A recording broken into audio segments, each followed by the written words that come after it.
حضرت آمنہ کے انتقال کے 5 دن بعد ام ایمن آپ کو لے کر مکہ پہنچی۔ آپ کو عبد المطلب کے حوالے کیا۔ آپ کے یتیم ہو جانے کا انہیں اتنا صدمہ تھا کہ بیٹے کی وفات پر بھی اتنا نہیں ہوا تھا۔ عبد المطلب کے لیے کعبہ کے سائے میں ایک قالین بچھا دیا جاتا تھا۔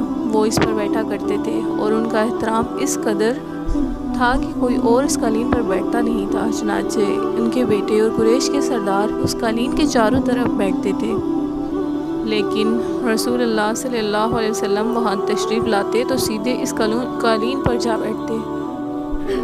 اس وقت آپ ایک تندرست لڑکے تھے۔ آپ کی عمر 9 سال کے قریب ہو چلی تھی۔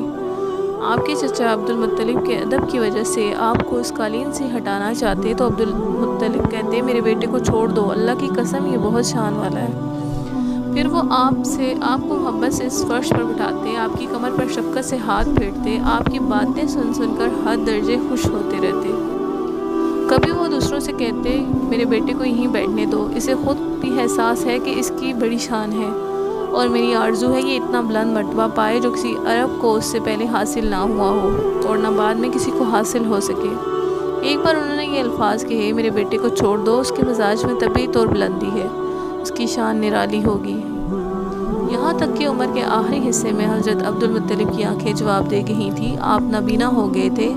ایسی حالت میں ایک روز وہ اس قالین پر بیٹھے تھے کہ آپ تشریف لے آئے اور سیدھے اس قالین پر جا پہنچے۔ ایک شخص نے آپ کو قالین سے کھینچ لیا، اس پر آپ رونے لگے۔ آپ کے رونے کی آواز سن کر عبد المطلب بے چین ہوئے اور بولے، میرا بیٹا کیوں رو رہا ہے؟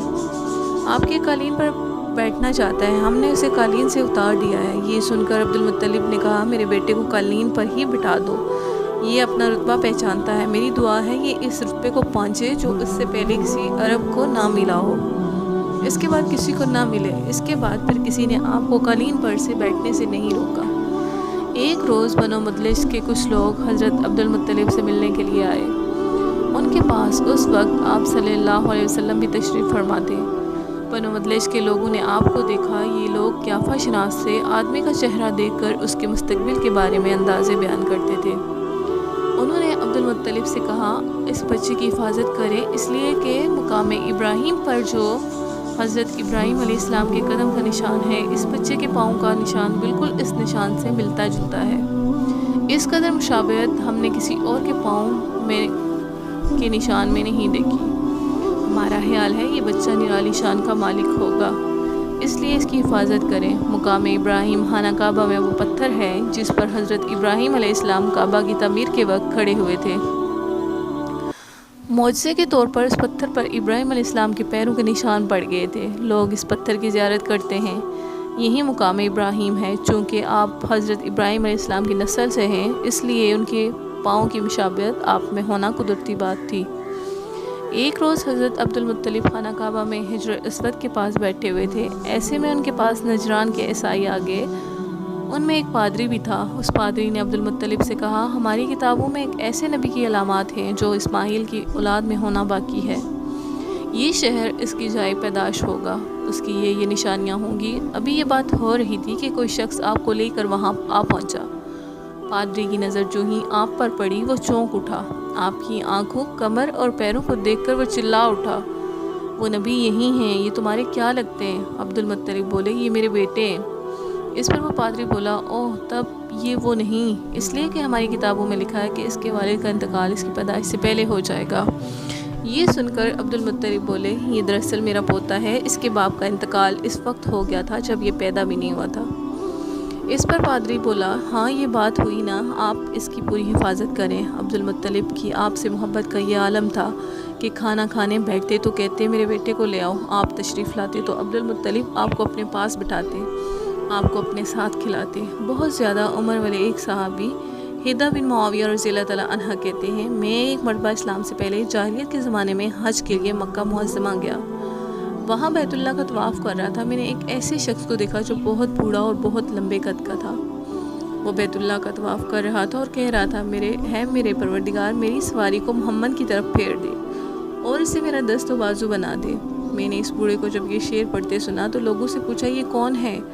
لوگوں نے بتایا، یہ عبد المطلب بن ہاشم ہے، انہوں نے اپنے پوتے کو اپنے ایک اونٹ کی تلاش میں بھیجا ہے۔ وہ اونٹ گم ہو گیا ہے، اور وہ پوتا ایسا ہے جب بھی کسی گمشدہ چیز کی تلاش میں اسے بھیجا جاتا ہے تو وہ چیز لے کر ہی آتا ہے۔ پوتے سے پہلے یہ اپنے بیٹوں کو اس اونٹ کی تلاش میں بھیج چکے ہیں، لیکن وہ ناکام لوٹ آئے ہیں۔ اب چونکہ پوتے کو گئے ہوئے دیر ہو گئی ہے، اس لیے پریشان ہیں اور دعا مانگ رہے ہیں۔ تھوڑی ہی دیر گزری تھی کہ میں نے دیکھا کہ آپ صلی اللہ علیہ وسلم اونٹ کو لیے تشریف لا رہے ہیں۔ عبد المطلب نے آپ کو دیکھ کر کہا ہے، میرے بیٹے میں تمہارے لیے اس قدر فکر مند ہو گیا تھا کہ شاید اس کا اثر کبھی میرے دل سے نہ جائے۔ عبد المطلب کی بیوی کا نام رقیہ بنت ابو سیفی تھا۔ وہ کہتی ہیں، قریش کئی سال سے سخت قحط سالی کا شکار تھے، بارشیں بالکل بند تھی، سب لوگ پریشان تھے۔ اسی زمانے میں نے ایک خواب دیکھا، کوئی شخص خواب میں کہہ رہا تھا، ہے قریش کے لوگوں، تم میں سے ایک نبی ظاہر ہونے والا ہے، اس کے ظہور کا وقت آ گیا ہے، اس کے ذریعے تمہیں زندگی ملے گی، یعنی خوب بارشیں ہوں گی، سرسبزی اور شادابی ہوگی۔ تم اپنے لوگوں میں سے ایک ایسا شخص تلاش کرو جو لمبے قد کا ہو، گورے رنگ کا ہو، اس کی پلکیں گنی ہوں، بوئیں اور آبرو ملے ہوں۔ وہ شخص اپنی تمام اولاد کے ساتھ نکلے اور تم میں سے ہر خاندان کا ایک آدمی نکلے، سب پاک صاف ہوں اور خوشبو لگائیں، وہ حجر اسود کو بوسہ دیں، پھر سب جبل ابو قیس پر چڑھ جائیں۔ پھر وہ شخص جس کا حلیہ بتایا گیا آگے بڑھے اور بارش کی دعا مانگے، اور پھر تم سب آمین کہو تو بارش ہو جائے گی۔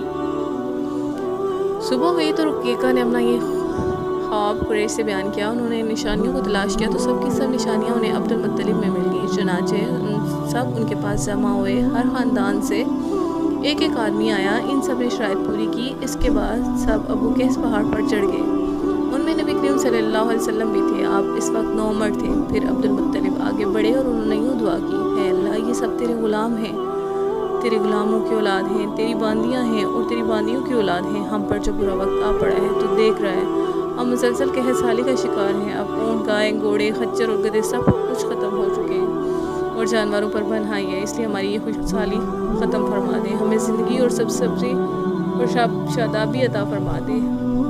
ابھی یہ دعا مانگ ہی رہے تھے کہ بارش شروع ہو گئی، وادیاں پانی سے بھر گئی، لیکن اس بارش میں ایک بہت عجیب بات ہوئی۔ وہ عجیب بات یہ تھی کہ قریش کو یہ سرابی ضرور حاصل ہوئی، مگر یہ بارش قبیلہ قیس اور قبیلہ مضر کی قریبی بستیوں میں بالکل نہ ہوئی۔